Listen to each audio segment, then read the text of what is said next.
All right, 1 2 1 2 in the place to be. What's up, everybody? I am Frank Red. It's that time once again for another edition of In the Dungeon Show.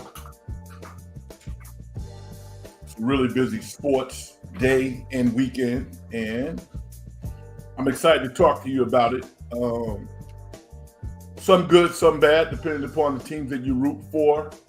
Certainly here on this channel, we get a lot of run with regards to the Golden State Warriors and the San Francisco 49ers, who took care of the Dallas Cowboys tonight, 30-24, which was definitely a must-win game, I think, for the 49ers. In spite of the commentators saying that they thought Dallas needed to win more, I don't think so, because I don't think that the Dallas Cowboys are positioned well to do anything in the playoffs, even make the playoffs. I mean, you got Philly in their division. You got the Washington Commanders, who are very formidable. I mean, the Chicago Bears gave them a victory today. The type of loss that you never forget for your entire life. But give Washington credit. They were opportunistic and they got it done. With regards to the San Francisco 49ers, they beat Dallas 30-24. They have a bye week coming up, and then they take on Tampa Bay. And guess what? The 49ers are tied for first in their division. And I think the division is actually more competitive than people think it is. They're not high-powered, but the Rams can beat you. Arizona's played better than people thought they would play. And Seattle has a split personality. They can look like world beaters one week, and the following week, they can look terrible. So it just goes to show you that you need to step up and play at an optimum level every week.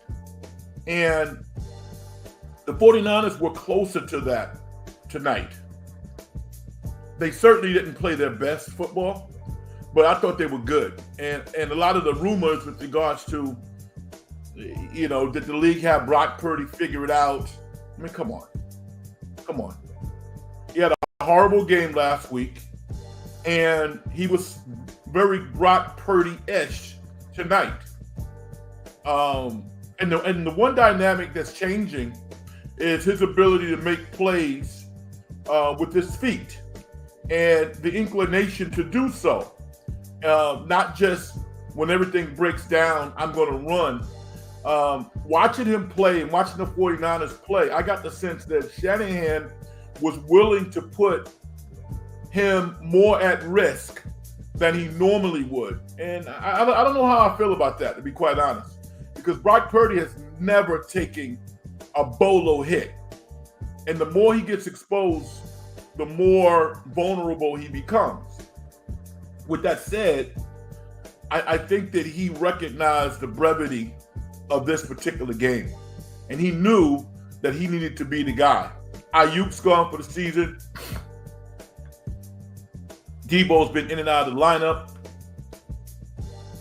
Next man up sounds good, but somebody has to lead the way.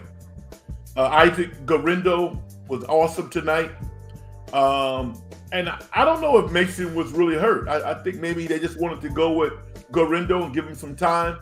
The guy had a storied career at Wisconsin and Louisville. And, he's like, yo, coach, give me some reps. I can get it done. He played well, 85 yards tonight. He had a touchdown. Could have had another touchdown, obviously, at the end. But he pulled up to make sure that the clock ran out. I like to see young players develop. I do. That's one of the things that I like about football.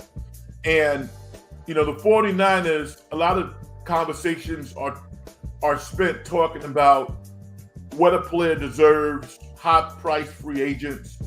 But if you look at this draft class, Malik Mustafa is playing like a first-round pick.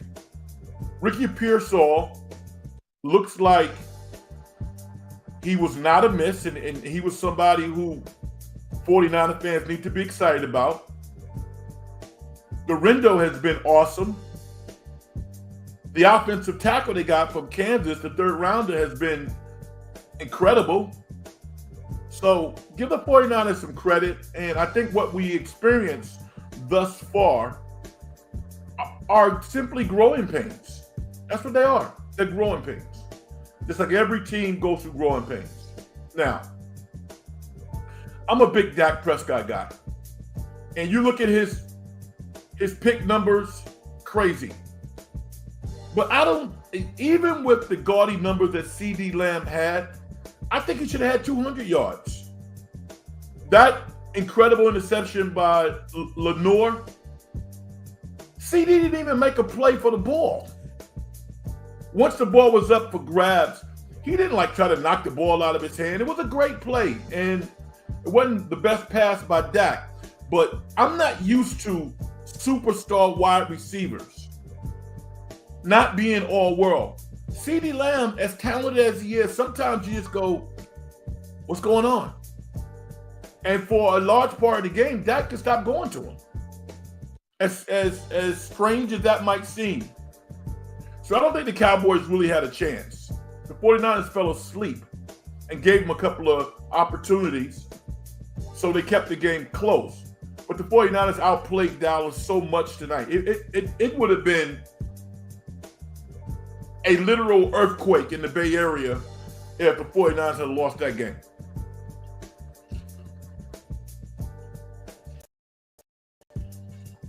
The 49ers needed, and they had to win that game. And they did. So give them credit. The Golden State Warriors went down 112 to 104 to the LA Clippers. And I knew it was going to be a tough game.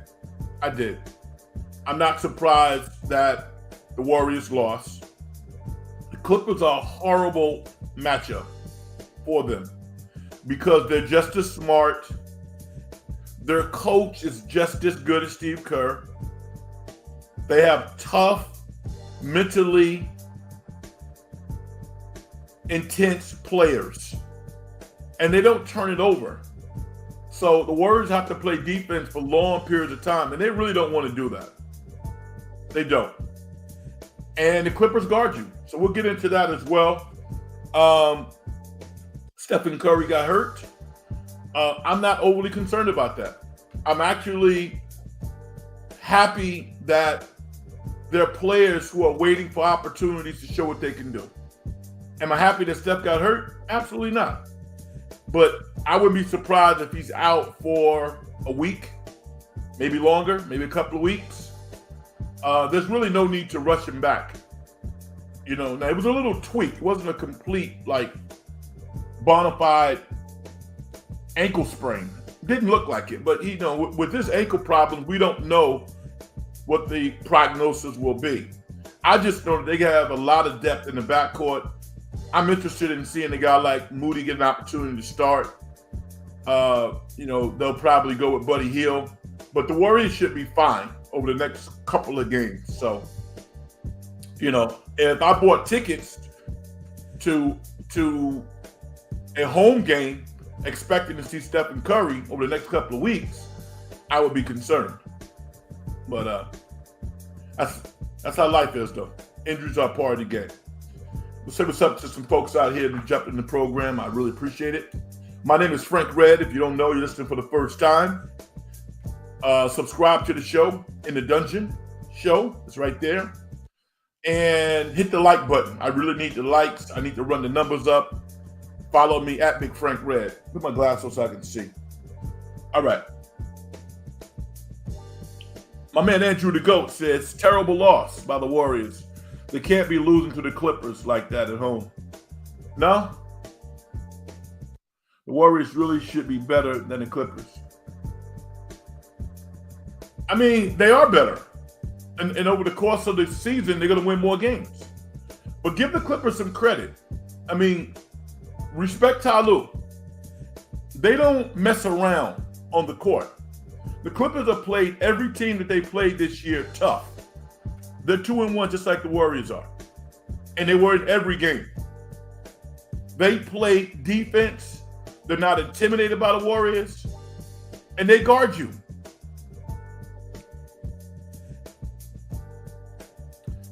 I'm so mad right now with the Warriors. I mean, I get it, but you got a game on Tuesday, right? Embarrassing game by the Warriors tonight at home against the Clippers. Okay, now I want to see how you're going to turn the thing around. This is a terrible loss. It's in the books. How are they going to move forward? Who would you start? My man Keith says, what's up, Frank? Purdy doing it with his arm and feet. I believe he's an underrated athlete, football player, period. I just think he's a baller, man. Dude is just a straight baller. And I respect it, you know. Again, I don't like him running so much to the point where he's putting himself in harm's way. But I think, again, he understood that there's a major difference between being 4-4 and 3-5. Big difference. Gigantic difference.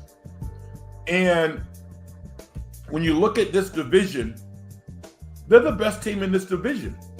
But you can run out of games. And if you win your division, you get at least a home field, a home game in the playoffs. So there's a lot hanging in the balance for the 49ers. They got injuries. Everybody has injuries. Brock Purdy, you know what? He needs to show his value. He want to get paid. He did his thing tonight, no doubt. The biggest star of the game to me was George Kittle, though. Kittle is, what is this year? This is year, what, 8th, 9th year? Kittle is playing like a top 5 tight end. And you could debate it from there. But he's on top of his game right now. He's playing really well. Ossie Rule said, hey, Frank was watching some Niners watch parties. Good way to get more subscribers and likes. I appreciate you, man. We got to talk. You got a lot of good ideas about how I can build a show. I appreciate you. Andrew the GOAT. No, the Warriors should have won that game tonight. Yeah, they did. Yes. They should have won the game tonight, but they lost. And the only way you can't move on, Andrew, is if this is the last game of your career. Let me tell you about my last game of my career. We're playing West Point in the playoffs, right? They're in our league at the time. We're up 17 points with 8 minutes to go. And we lost. Heartbreaker. I wish I had another game to play. The Warriors do.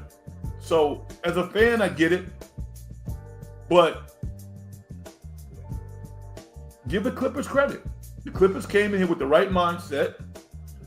The Warriors were a little sluggish.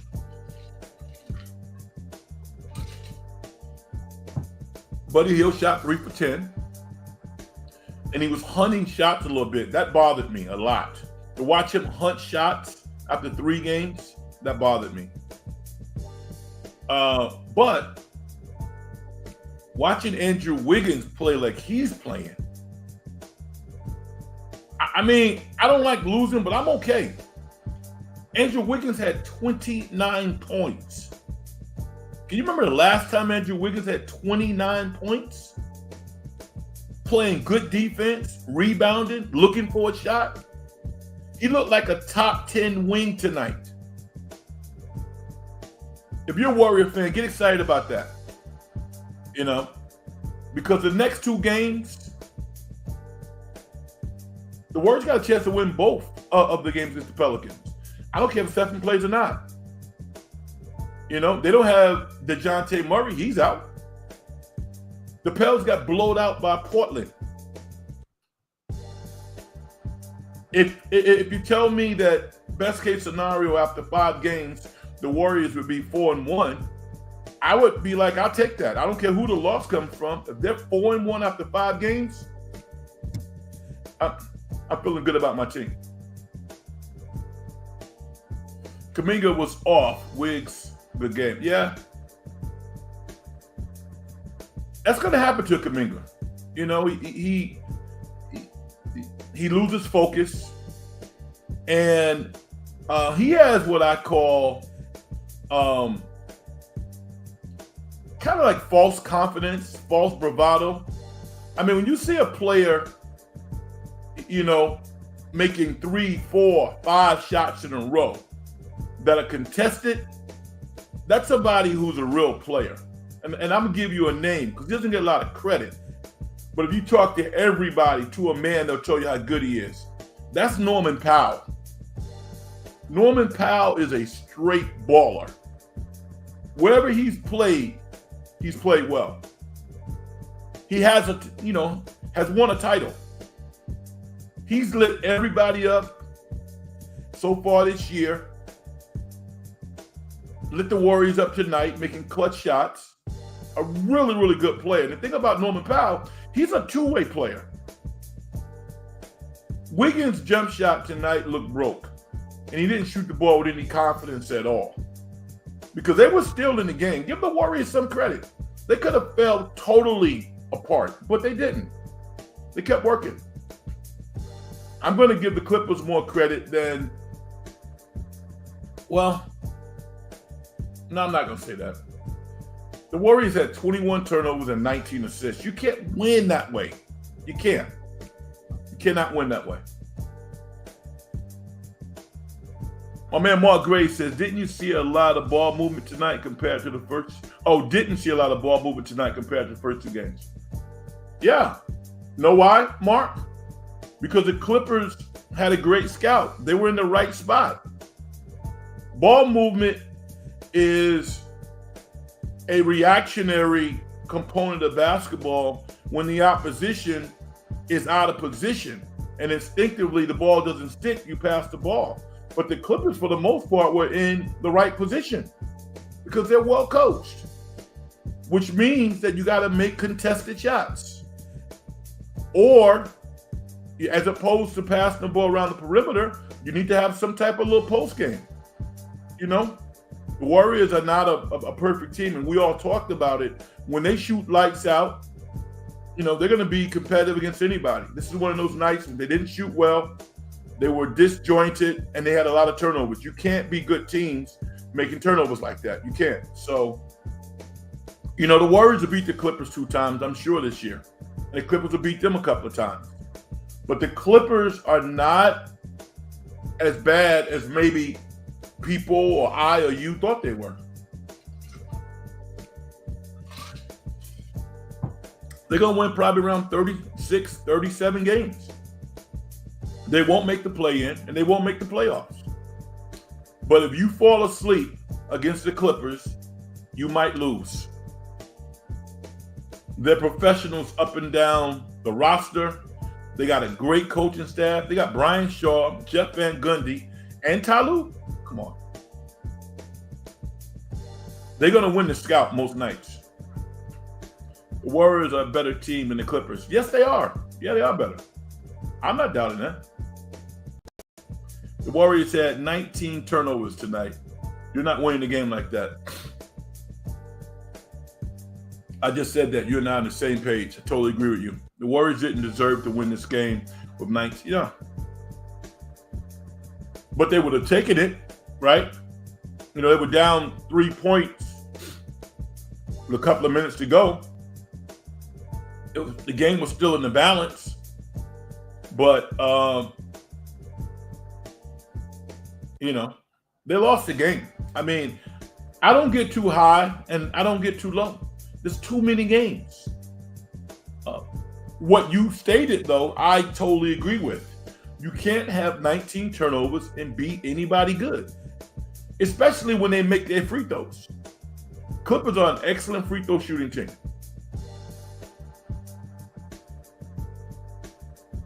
Key says, I really like seeing Jameis Winston have a great game today. I don't know why the Raiders didn't sign him. He's an NFL starting quarterback, I believe. Well, we know he's an NFL talent, starting quarterback talent. We know that. You know, James Winston has a distinction, and everybody knows this. of throwing 30 touchdowns and having 30 interceptions. But he throws a beautiful ball. Even that game-clinching touchdown pass that he threw today, that thing just it was like Wonder Bread. You know, you're playing football in your kitchen, and somebody throws a loaf of Wonder Bread, as soft as it is. That's the ball that Jameis Winston throws. And he said before the game last week, he said, listen, my goal is to go out and show people that I'm a starting NFL quarterback. I'm not mad at him. You see Geno Smith making all that money, $35 million a year or whatever he's making, and Jameis is like, I need to stop playing. You know, I got maybe about 3, 4, 5 more years. I need to get some bread. You know, and today was a good start for him. I'm happy for the guy. So, and the NFL's tough. I mean, Baltimore, when they're right, to me, they're the best team in the NFL. But they lost to Cleveland today.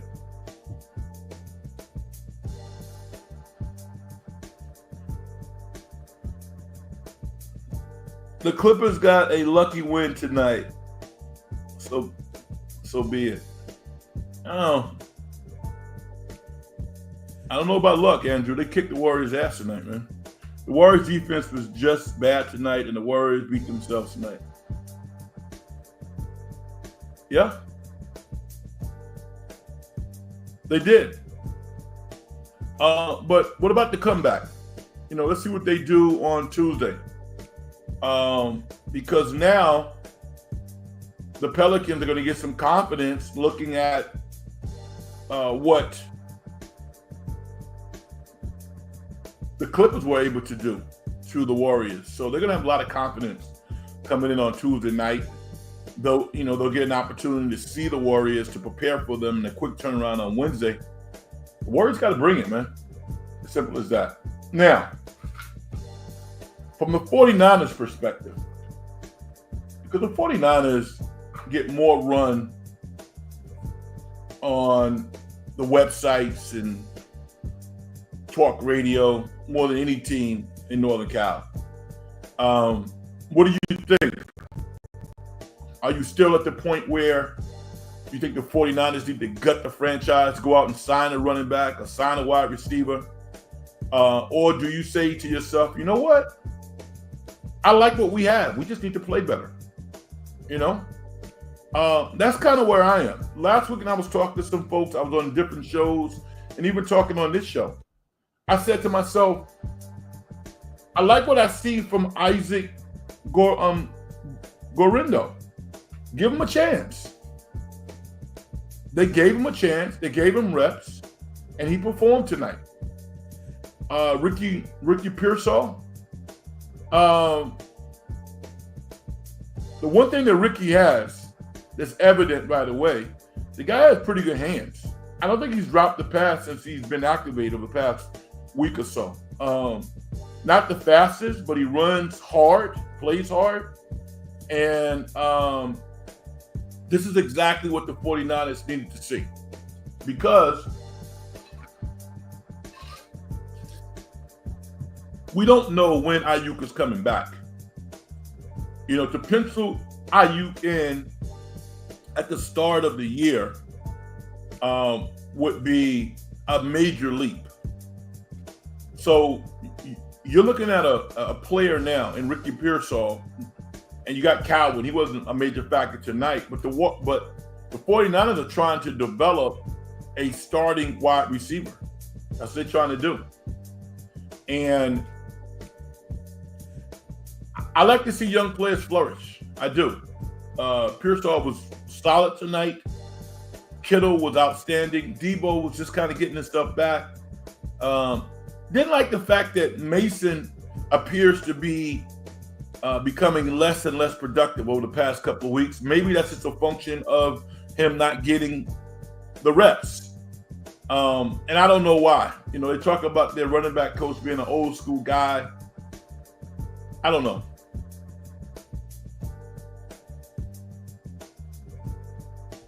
Keith says, I like Travis Hunter or Cam Ward for the Heisman. Any thoughts? Yeah, I think those. Well, I mean, you got Genty, the running back at Boise State. He's going to be in New York. If Travis Hunter is healthy, he's going to be in New York. Cam Ward's going to be there, and I don't know how many players did they pick. They picked 3 now, 5, and if they pick 5, I think Shadour's going to be there. So, yeah, Travis Hunter is awesome to watch. I mean, he does everything well. He really does. And he's going to be a major star at the next level. I was going to get into it also. And a lot of people probably won't talk about it because it's Deion. But the biggest story to me in college football this year are the Colorado Buffaloes thus far. After 8 games, they're 6-2. Now, you can convince me that Oregon is a bigger story, and I'll be okay. And Navy and Army are good stories. I like those stories too. But Colorado is right up there. I can recall,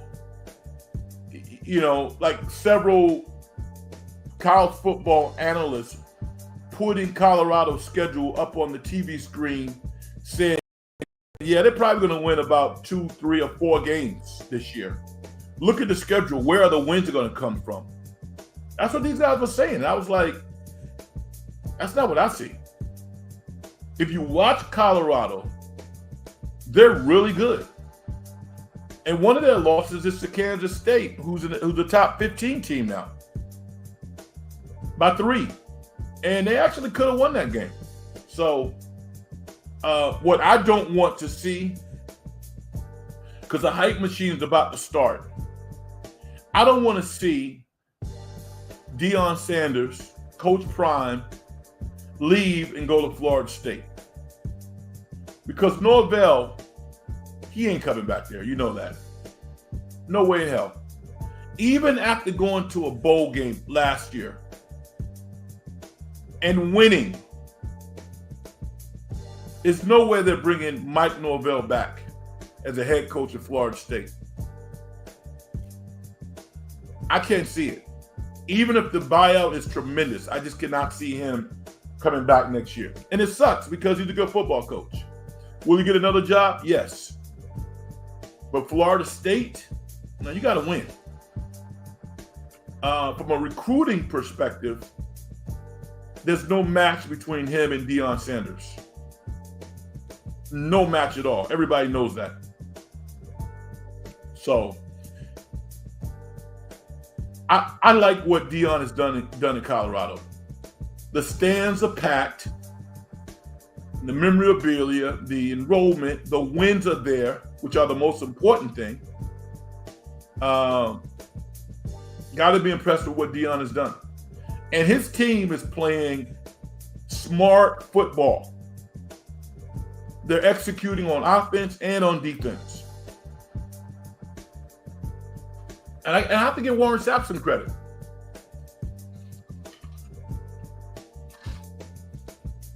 He might have found his calling. If nothing else, Warren Sapp is going to bring a winning culture there. Even if things are not quite right in terms of how he coaches, I don't know what his level of coaching is. But I know what his presence is. He's a winner. Hall of Famer. So he has the attention of those defensive linemen, even as an assistant. So if you want to talk college football, we can do that.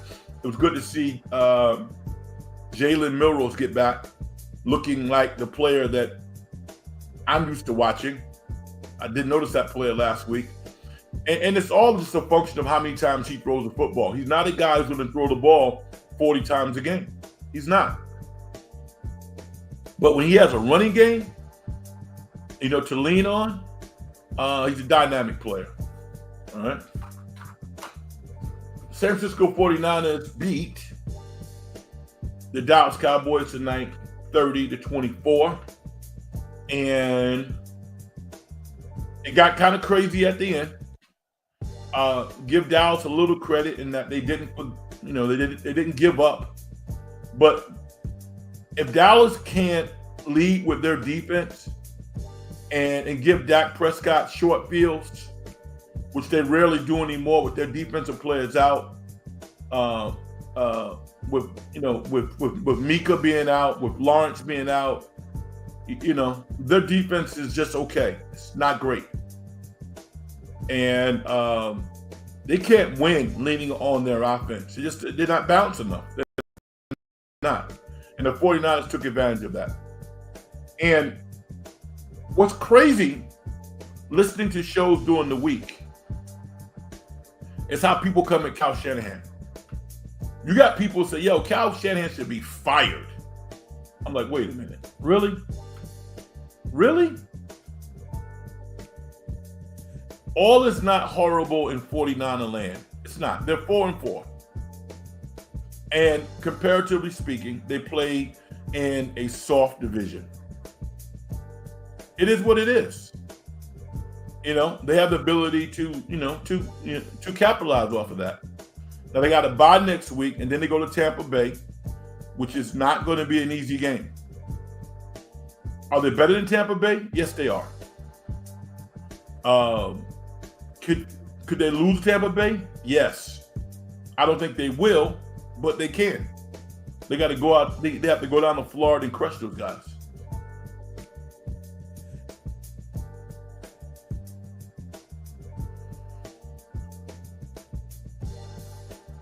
Keith says, if Kuminga keeps struggling, would you replace him in the starting five? I like Moody. He's been consistently productive for us. No, I would not. This is a business. If you're not in the starting lineup, you really can't show what you're worth. The Warriors are sensitive to that. So is Kuminga. All they want him to do is be a professional. If he's a professional, he's being a good teammate, he's doing the things that they're asking him to do, and I don't know if he is totally, then he should start. Unless he's just playing so horribly, which he's not. I don't believe in messing with people's money. And I don't believe in,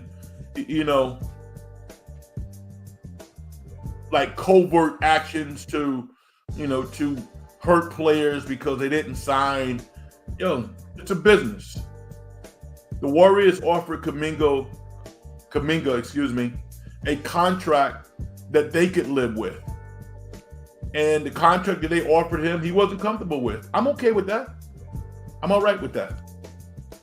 Now, Kuminga has a responsibility to play well.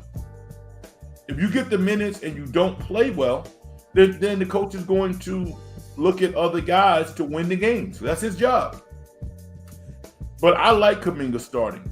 He's one of the few guys on the Warriors who can make athletic plays. Most of these guys can't do that. So, but I didn't like his game tonight. The first two games, even though he didn't play fantastically, I thought he was okay. Tonight, not very good. And ironically, tonight, his plus minus was one of the best. He had a 0 plus minus, as strangely as it seems.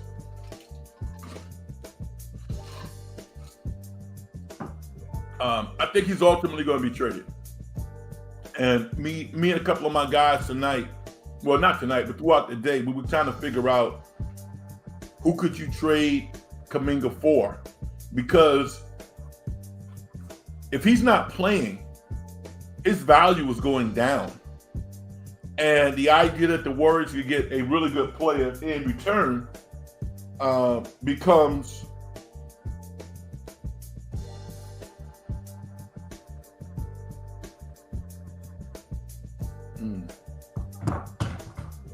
less and less of a reality.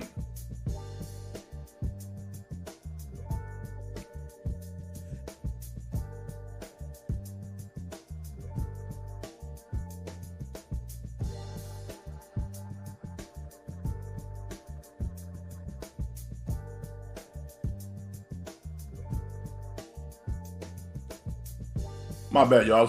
I was checking on something for a second.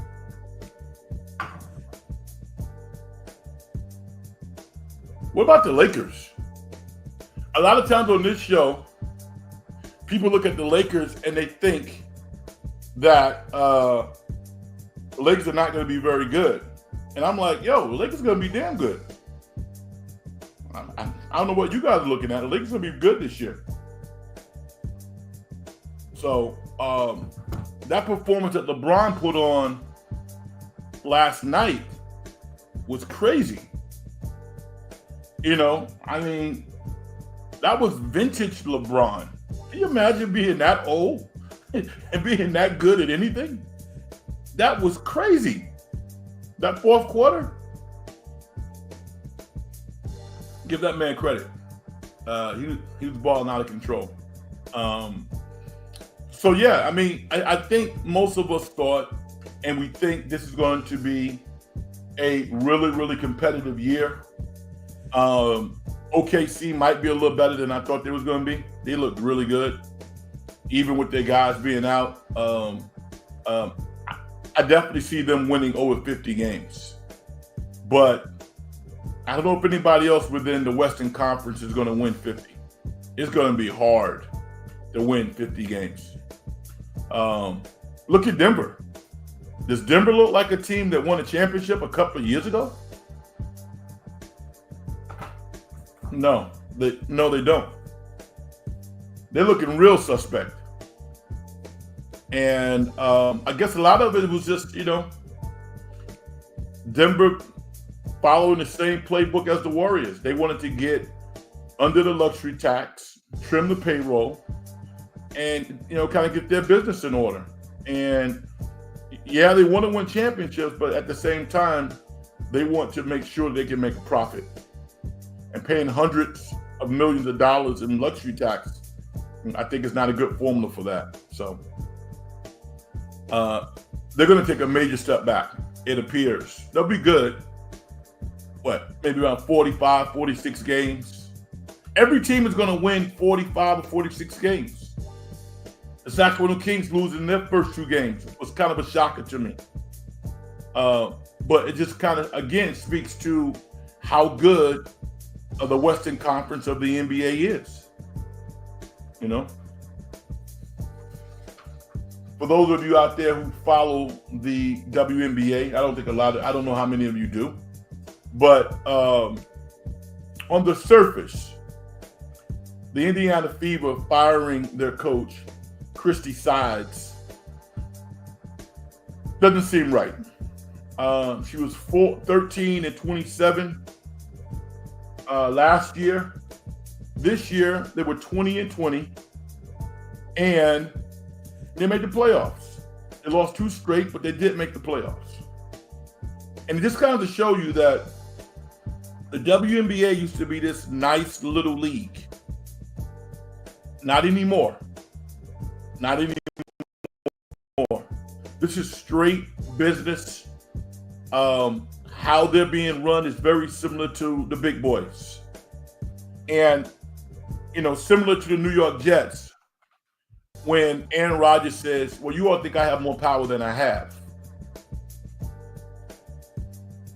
I'm not saying that Caitlin Clark got her fired. I'm not saying that. It's probably not true. But what is true is Caitlin Clark didn't save her either. Just like Aaron Rodgers didn't save Robert Saleh. So they could spin it any way they want to spin it. But a coach in her second year who leads the team to the playoffs, you know, and literally gets the most that she could get out of the number one pick. Caitlin Clark was first team all WNBA, rookie of the year, and she gets fired? Tough way to make a living. I think, you know, she probably had a 3-year deal, so she's going to get paid next year, but that probably doesn't mean anything to her right now.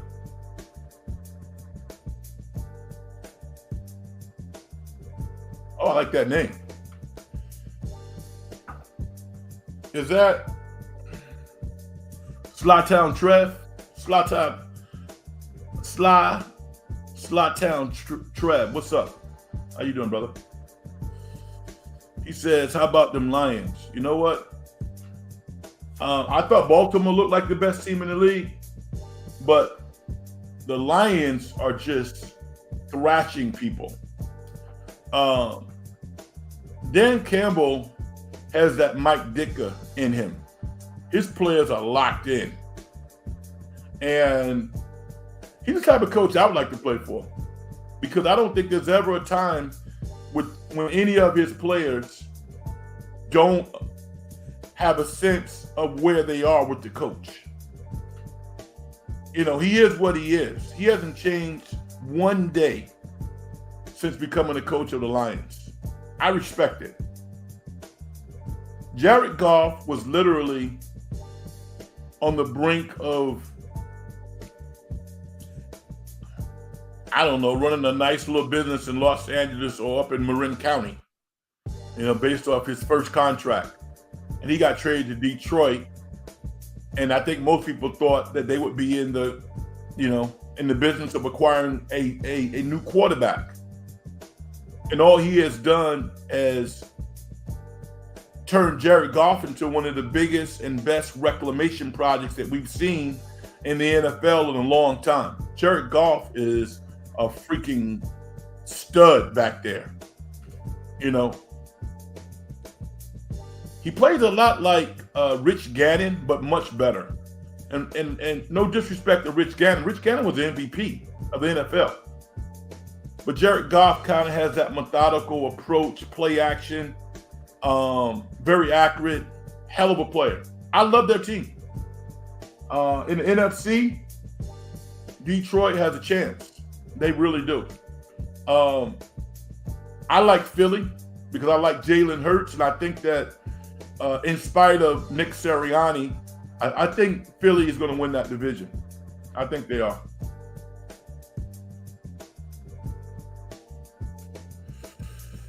I'm good, brother. Much love and much respect. Yes, sir. Absolutely.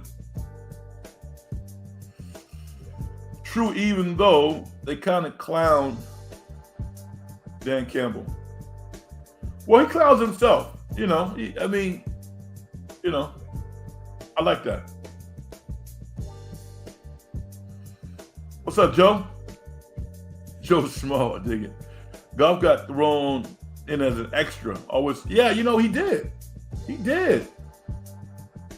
And, you know, those last, toward the tail end of that season, when they started winning, they realized that they had something. He lit it up at Cal, you know, the local cat. I'm happy for him. I'm really happy for Jared Goff. And let's face it, none of us are really old enough to remember when Detroit was any good.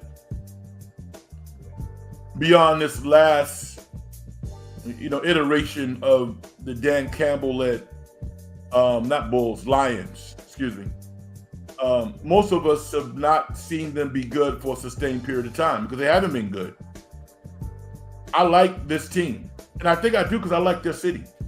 I like their fans. You know, Detroit is a rock solid sports town. And for them never to have a winner, come on.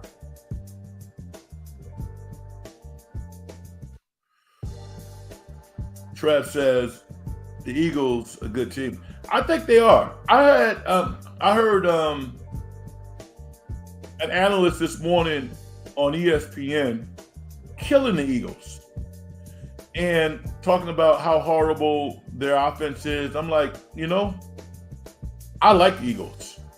It isn't always pretty, but 2 or 3 times a game, Jalen Hurts going to throw some bombs. It's going to look real good. So I got to big them up, man. And Washington, the Commanders are a good story. They're a solid team, far more competitive. They're number one in the division at 6-2. But no way in hell they should have won that game today. Even though they outplayed Chicago for 3.5 quarters, maybe 3 quarters. But to win a game like that,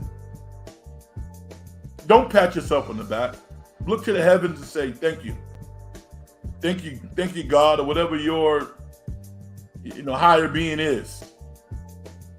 Because that was crazy. How could you not slam the ball down? I mean, if you're a coach, now if you're a head coach, you're looking at your special teams guy and saying, what happened? You know how precious these games are? Andrew says the Warriors need to get their defense to be playing like a top 5 defense because tonight was awful. They don't have top 5 personnel. They don't. They just don't. The Warriors have 2 supreme defenders in Draymond and GP2. They got another 2 couple defenders in Andrew Wiggins and DeAnthony Milton. I don't think anybody else on the team I would consider to be a good defender.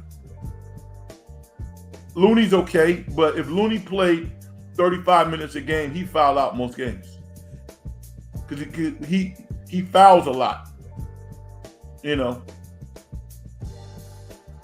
Draymond, GP2, DeAnthony Milton, Andrew Wiggins are 4 guys who I would look at and say, okay, those are really good defenders. Clippers got more than that.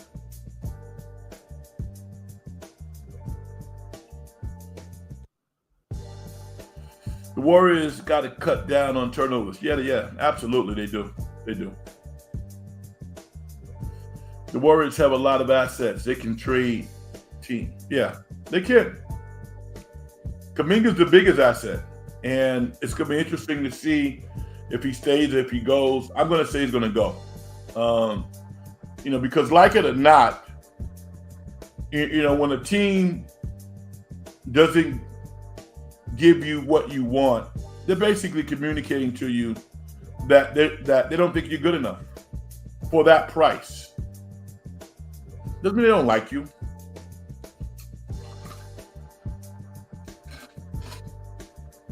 But it's a statement. It's a statement that sends 2 messages. Number 1, we don't think you're that good. Number 2, we don't trust you with that kind of money.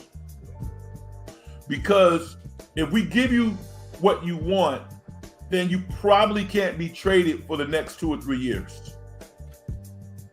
Because the contract becomes trade prohibitive. That's what they're saying.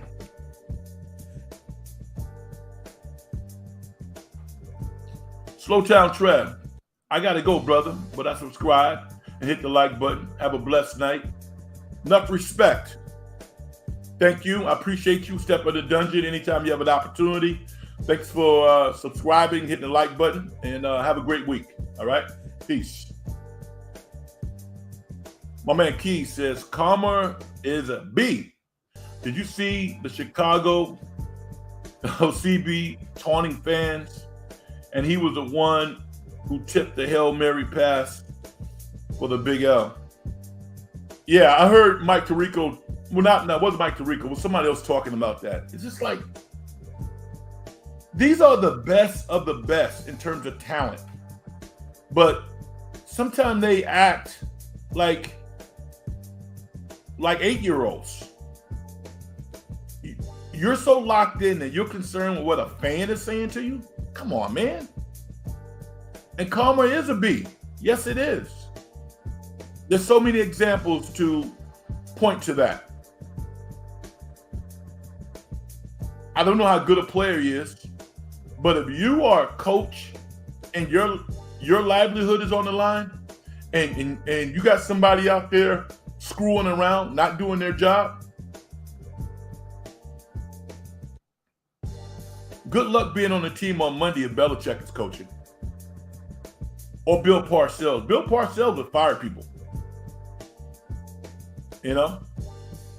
Sometimes you got to fire people because some actions are not excusable.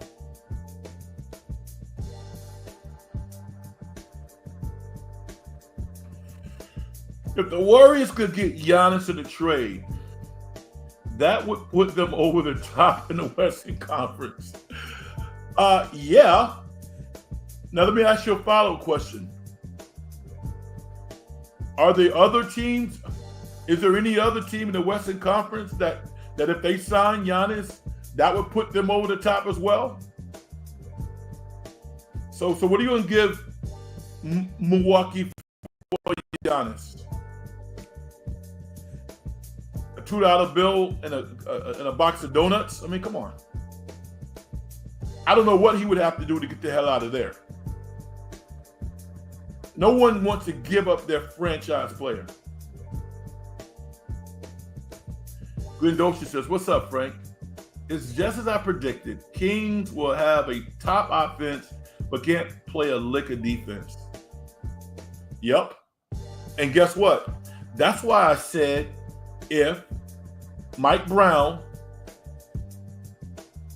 doesn't make the playoffs and doesn't look decent in the opening round series, he's getting fired. Because you're right. To be that good offensively and not be even middle of the road defensively, it's terrible. It's not acceptable. It's unacceptable. So yeah, you're right. I mean, the Kings bother me. And that aspect of Mike Brown bothers me. Mike Brown's supposed to be the defensive guy. You know? So, I mean, when you look at Jeff Van Gundy on the bench as an assistant coach, come on, man. There are coaches out there that would literally cut off one of their pinkies to get that job. That's a great job. You got a rich owner, you got a rabid fan base, and you got a team full of ballers.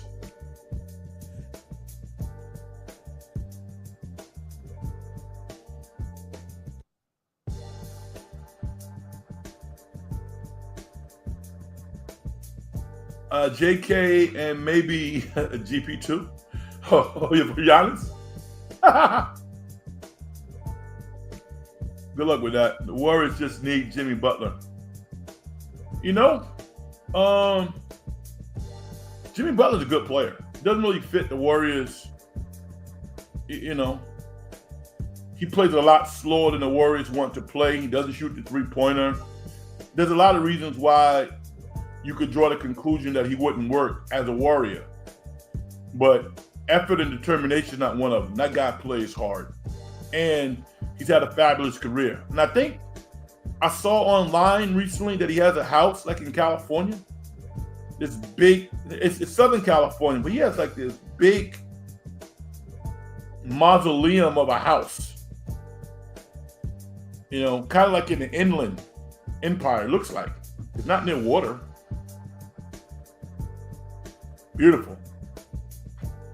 Keith said, that game was awesome. Hard fought between two teams on the rise with young quarterbacks. NFC is getting way tougher. You're talking about Chicago and Washington, right? Yeah, both of those teams have their quarterbacks. You know, both of them do. And, you know, I grew up a Washington fan. So, you know, I got deep roots. All of my friends in my neighborhood were either Cowboy fans, Giant fans, or Jet fans. And I liked the Washington squad. I did. That was my team. So, happy to see that fan base get a team that they can root for. They're going to build a brand new stadium, which I love.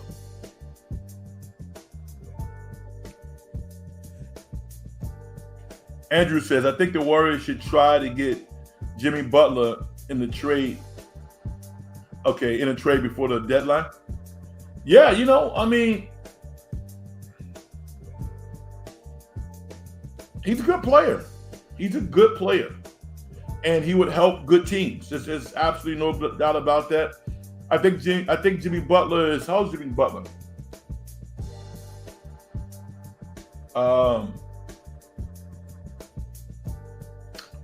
Mid-30s or so. so I'm not quite sure. What is the Warriors missing to be really good defensive team and a contending championship team? They need a defensive player who can also score, a big man. Because they don't have a real interior presence. Draymond is it, and Draymond's 6'7". Draymond at this stage of his career should not be the best defensive forward on the team by a long shot. And he is. So,